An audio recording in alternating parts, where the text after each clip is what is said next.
What's going on, Spitfires? Welcome back to a brand new episode of the Spitfire Podcast. I'm your host, Lauren Lemonnian, the Spitfire Coach, ready to spit some fire and I'm going to share some truth bombs with you today. So I hope you're ready. Get your notepad. You might want to capture these. Today I'm sharing the 10 things I learned from being in business for 10 years. Some of them might be like, well, duh, I hope you learned that, and I hope that you don't ever repeat that.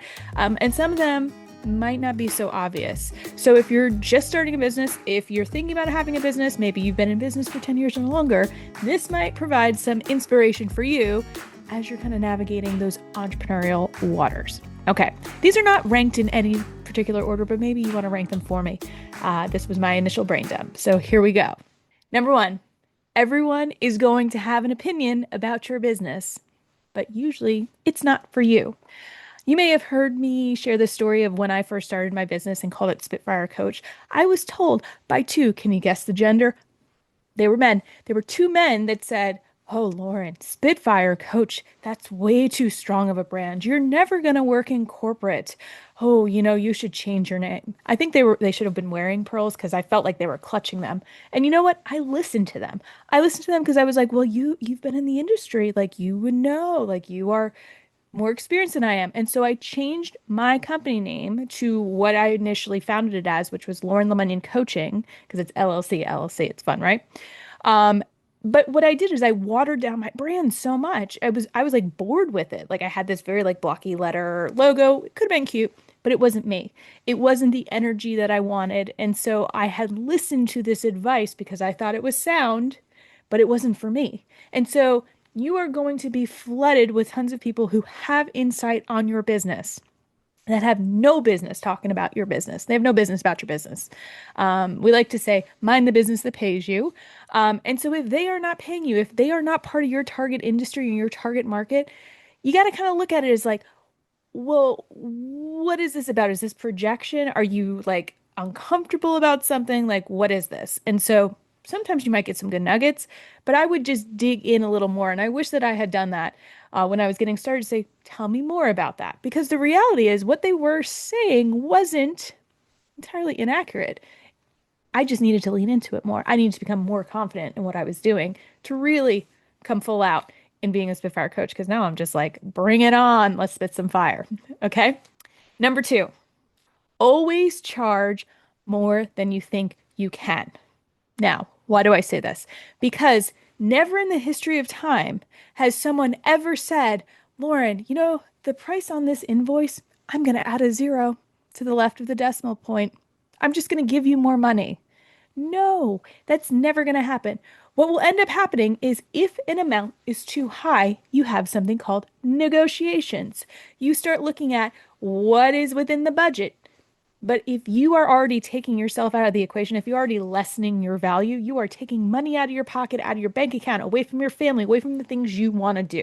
And so the rule of thumb that I always look at is always add 30% because most times when you own a business, you are not taking into consideration the taxes that you have to pay or the overhead. Like even though I work from home, I don't have a physical rent lease agreement somewhere. I have household expenses. I have software. I have equipment that I buy. I pay taxes. And as you are bringing other people on, even when they're contractors, there is more investment to manage more people. And people always, always, always underestimate how much it actually costs to run a business. So most times I say 2x it, double the cost. And my rule of thumb on this is if it doesn't make you want to throw up a little bit, we're not stretching enough. So if you are still charging people what you charged when you first started your business 5 years ago, whatever, you need to start increasing. And if you're nervous that your clientele can't afford it, you need to create different tiers for that. So if you serve a population that has a very set income, that's great. Maybe you create another tier of service that is for a different market so that you can get compensated for your value.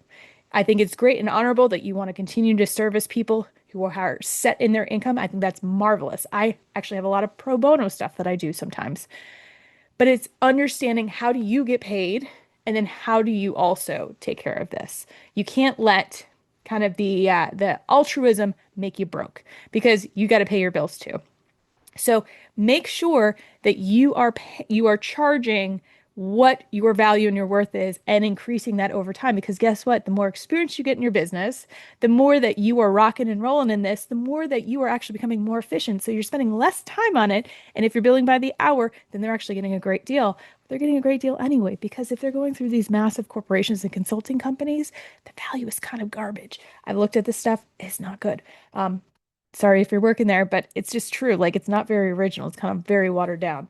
ChatGPT might be involved. Just saying. Three, this kind of goes along the point of number two. Never, ever, ever offer discounts up front. Don't do it.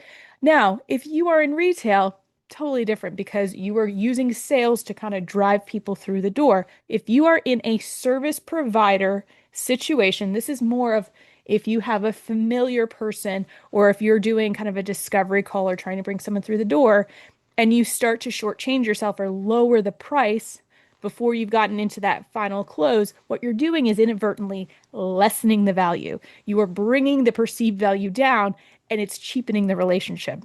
Actually, I had a friend, former client, who's in the photography space, and they made that fatal error of offering a discount to someone who was familiar to them. And the person was horrendous, horrendous. And they also expected that same price the next time they wanted to work with them. So here's what you can do instead. If someone is lovely, if you just enjoyed working with them, if they could be an amazing connector to future business and you want to reward them, offer them a discount or a bonus or some sort of other gift at the end of the engagement. Think of it more as a thank you gift. If someone comes through the door, you have a great time. It's like giving them a, hey, here's a free sundae for your next visit. But if you say, I'm going to give you a free sundae at the beginning of the engagement, at the beginning of someone sitting down, they're now expecting that damn sundae. And they might be awful. They might have made a mess and been rude. You're like, the last thing I want to do is give you an ice cream sundae with a cherry on top. You suck.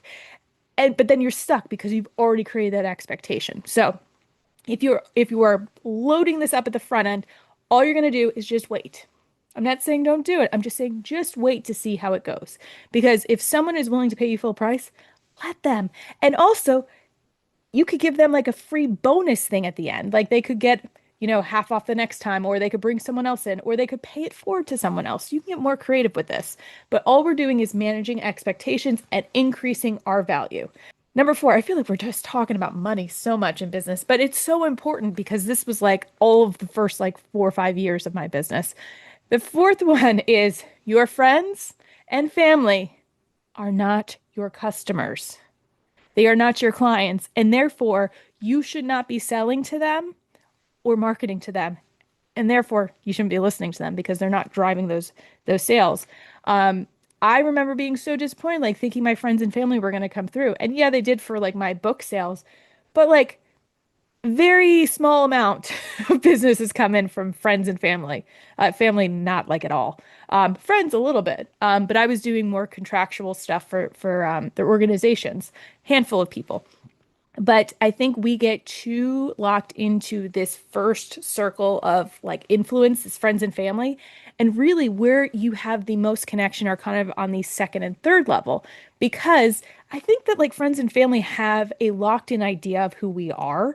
And so they've known us as like, the person with the bloody nose, or the person that wore mismatched socks or something, whatever it is. It's like a much more immature version of ourselves. And so when we get to kind of that second and third and even fourth tier in kind of the LinkedIn circle and connections of people that you're meeting in your professional life, they know you in a different light. They know you in a different image. And those connections are much easier to close if you're in this professional business arena, if you're selling products, if you're doing anything else. Your friends and family honestly are looking for discounts. They're like, "Hey, you gonna hook me up?" And it's really annoying because it's like, "Can you gift me with business? Can you bring people through my door? Because that would be the best thing ever instead of me giving to you." So let's stop thinking of our friends and family as our customers, as our future customers or clients, and start pulling out of, "Hey, could you connect me with anyone you know?" I think that's a very very realistic ask. And I think I should be doing more of that too. So let's put that in the planner for the rest of this year and moving into next year. Number five, treat your business for what you want it to be 10 years from now. What does that mean? It means that we need to start investing and planning for and structuring our website, our back end, all of these systems to support where we want things to go in 10 years.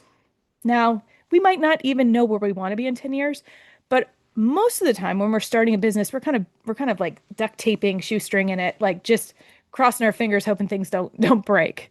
We're kind of faking it till we make it. We're just like copying and pasting and hoping it all works out.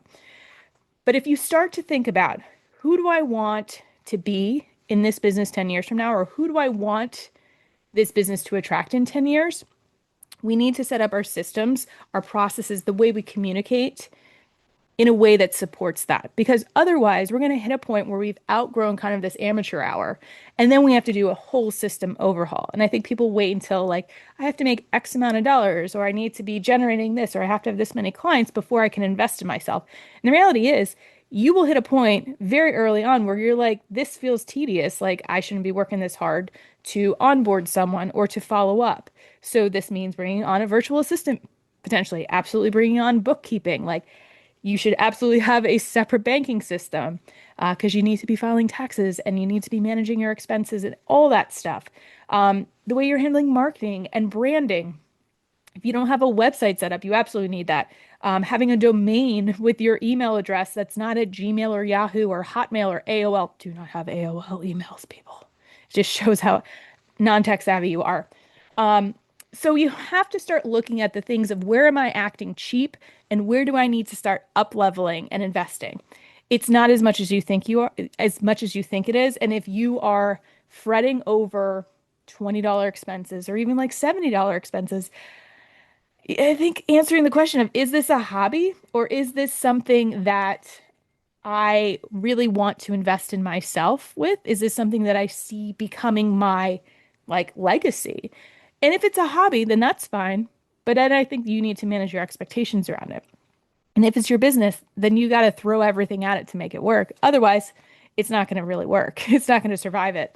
And part of this is if you see yourself selling your business, which a lot of people don't, especially in the coaching industry, you got to look at what's the IP that's going to increase the value of your business and what are the systems that are there and what are the things that make you look more legitimate. So starting today, looking 10 years from now, like what's the difference between my company now and in 10 years? And what are the things that I can start phasing in and phasing out to start up leveling the perception and professionalism and efficiencies and effectiveness and also profitability. That's absolutely what people look at.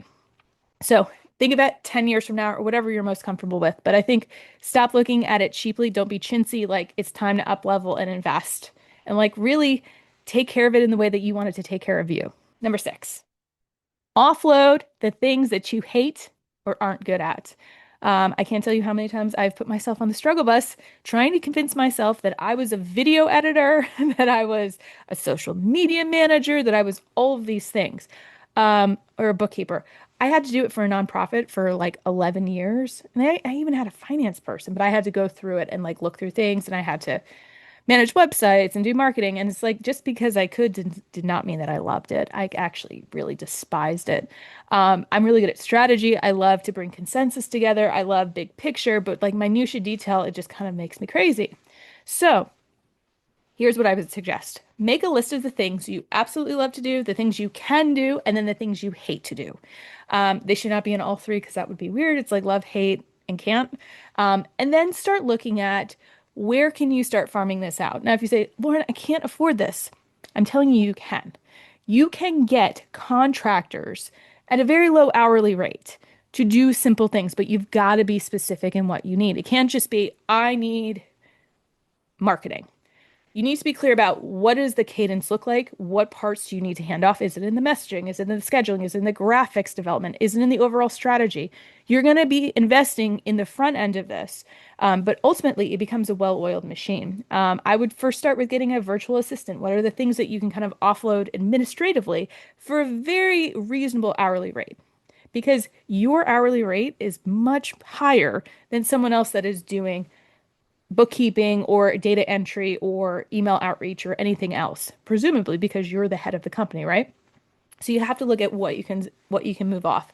If you keep convincing yourself that you don't deserve it, that you can't afford it, you are becoming that mindset. You are dragging yourself down into it versus saying, I am a CEO. I am going to invest in my time. I see myself as an ass kicker. Like, let's rock and roll. So, look at the pieces to move off. Look at the pieces that you absolutely love to do. Don't even say, like, I have to do it because this is mine. What are the things you love to do? Because that energy is going to become infectious and it creates this culture throughout your organization, even when you have contractors, that we all sit in our zone of genius and we do what we love to do. And we also speak up when you're like, this is not in my wheelhouse. I need help. I need someone else to help me with this. We can always help to move off. But if we start to inundate people with more stuff, they burn out and they leave, or they make lots of messes. Number 7, schedule your time away. If you are listening to this, as soon as this is done, I want you to look at your calendar and start to block off time. This could mean vacations. If it means like a couple days, a week, a couple weeks, a month, take it off your calendar. Do not make it accessible for any meetings. You can also do this for the time that you're available. So I was talking to my husband earlier about how I'm scheduling my time because my concern is I am one call from daycare away from my day being blown up. If she's sick, I'm the one that's going to go because he can't even take calls at his office. So I'm also 5 minutes away. So he said, what's the time frame that you're typically going to get a phone call? And I said, well, it's going to be in the afternoon because she's usually good to go. And if she misses that afternoon nap, they usually signal something's up. So he said, well, why don't you just block, like keep your morning open, but block after like 2 o'clock? And I'm like, that's brilliant because then I don't have to worry about having to reschedule or move anything. Now, I do take on engagements then, and if I need to move it, people are very understanding about a sick kid. And if I do need to, emergency call my husband, I can do that. But it's just looking at what's your typical workflow that would support you in doing your best work, in taking the time off or using it. Because rest is just as important as action. And I think that we think more is better. So more working time, more output, more productivity. But I think there's something really amazing that happens when you value your time and model that for your clients and customers and for your team. It's like, oh, this is a whole new way. I need to be around this. This is someone who really respects and values their time. Also, when you don't have a million options open on your calendar, you look much more high in demand. Like your time looks, just perception wise, much more valuable because you don't have 18 appointments open every day. Just some food for thought. All right. Number 8, surround yourself with people who are just as successful or more successful than you. Now, this might hurt some people's feelings, but the reality is that if you aren't surrounding yourself with people who are like in the same game, who aren't like up to the same good stuff, they're going to inadvertently drag you down. I have put myself in many different groups, different female business owners, different small business owners across the board. And I could always point out the ones that had done the work, meaning that they had kind of checked their mindset, that they had been investing in themselves, that they were really like on this trajectory. And the ones who were in the scarcity mindset, the ones that always had something high drama issue with personnel, financial stuff, they came in with it like on their shoulders, wearing it on their sleeves. And then what inadvertently happened is all of the energy in the virtual room or in-person room, if someone wasn't facilitating this correctly, it all went to this person because, you got a bunch of people who just want to fix the problem. They're like, oh, this person needs me. Let me go be high value to them. But that person completely stripped the energy from everyone else who was there for a different reason. And so when you start operating beyond where you are, when you're around people who are on this higher level trajectory and you are in an environment that has very clear like expectations of we're here to share wins, we're here to share resources, it doesn't become this solve my problems, fix my life. It's like let's raise the caliber and the bar. So I've been very clear and selective of where I spend my time. I went to a luncheon a couple weeks ago and I was just like, oh, this has not been vetted. This is not a vetted space. This is anybody who wants to come is here. And it was very clear. And I was like, oh, like I felt exhausted after it. I was like, oh, hello. And that's not to say that like they're bad people or it was a bad group. It just wasn't for me. Like I could feel the energetic difference that we aren't here to kind of raise the bar. We're here to just kind of like energy dump. And a lot of that's happening right now. So I would say if you want to really grow your business, look for kind of the code of conduct or kind of the expectations or the caliber of the people in the group because you may be the person that's kind of the lowest or you might be less experienced, but it's what you bring to the table. So I would say don't go in there energy dumping. Go in there with curious questions and offer. Be generous with your offering and suggestions, and like positivity. It goes a long way. But if you're feeling really like heavy after you're around a social circle, I would say start looking for other groups that meet that need. And they're challenging to find. Some people call them masterminds, but even some masterminds are just like drama central. So it's going to take a little time. But if you know of other business owners that you respect, ask them where they hang out, like where they go networking, because most of them belong to 3, 4 groups. All right, number 9. Connect your network when appropriate. This is one of my favorite things to do. I'm around a lot of different business owners. I talk to people all the time. I see them out and about in my daily life now that I get to leave my house, or when I go to different conferences. And so not every person is going to be a client, but I like to remember people and think of people when other people need a different solution when they need different help or when they're looking to partner with other people.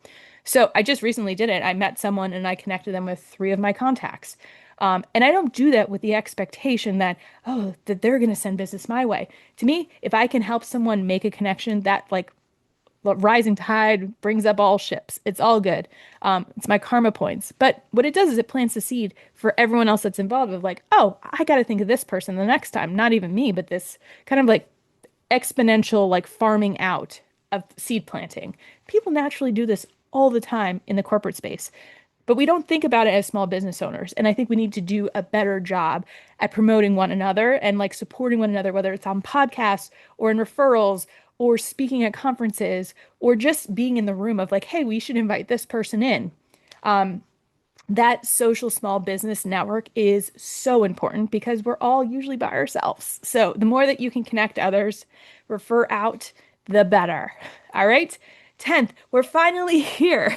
This feels like a Debbie Downer, but I don't care because I think this is actually the most important is get it in writing. Contracts and lawyers are your friend. They are there to protect you. And I'm saying this from personal experience is that you have to have a tight contract because unfortunately there are bad actors who present really well and can bite you in the ass and really screw with your business. People can disappoint you. I hate to say it. I'm really good at judging character. Unfortunately, I have been misled. And they can really muck things up. And I thought that my contract was really tight. And then I found out that it was not as tight as it could be. And so I would encourage you on an annual basis to review those contracts and ask yourself, where could this create a problem? Where could this language not cover me? Have another lawyer look at it. Run it through Chat GPT, but obviously get legal advice. But look for the holes that might appear because guess what? Laws change, laws disappear, new regulation comes in. People are constantly changing the game. So you've got to really protect yourself. Get it in writing. Make sure any person that's connecting with you in your business, whether they're a vendor, a contractor, a client, customer, there is legalese on your website in the business dealings that you're doing. Make sure that there is a signed agreement and a mutual understanding of what it means. And if you get any sniff out that this does not sound like we're on the same page, don't sign it. Don't have them come into your business because there are master manipulators out there. I hate to say this. It is the truth. And you've got to just really trust your gut and back off of it. If it feels too good to be true, just pause, breathe, and question it. Be curious and ask for other opinions. Like, does this sound weird to you? This is why we need that connection in the community of people we support and the people that we trust and respect. It all kind of fits together. So that was my download of the 10 things that I've learned from 10 years in business. I'm sure there's a lot more, but this was the first thing. I think it took me 10 minutes to do this, and I've clearly talked about it for longer than 10 minutes. If there's other stuff that you think of that you're like, oh, you absolutely need to know this if you have a business, put it in the comments, send it to me. I'd love to do it. Maybe we'll do another video of all of those insights and aspects that you need to be paying attention to. But I hope this was helpful. And if you haven't already, make sure you subscribe to the Spitfire podcast. You can go to spitfirecoach.com/episode and catch up on past episodes. Or if you want to be a guest or you have a topic, love to hear it. Lauren at Spitfire Coach. And y'all keep being awesome.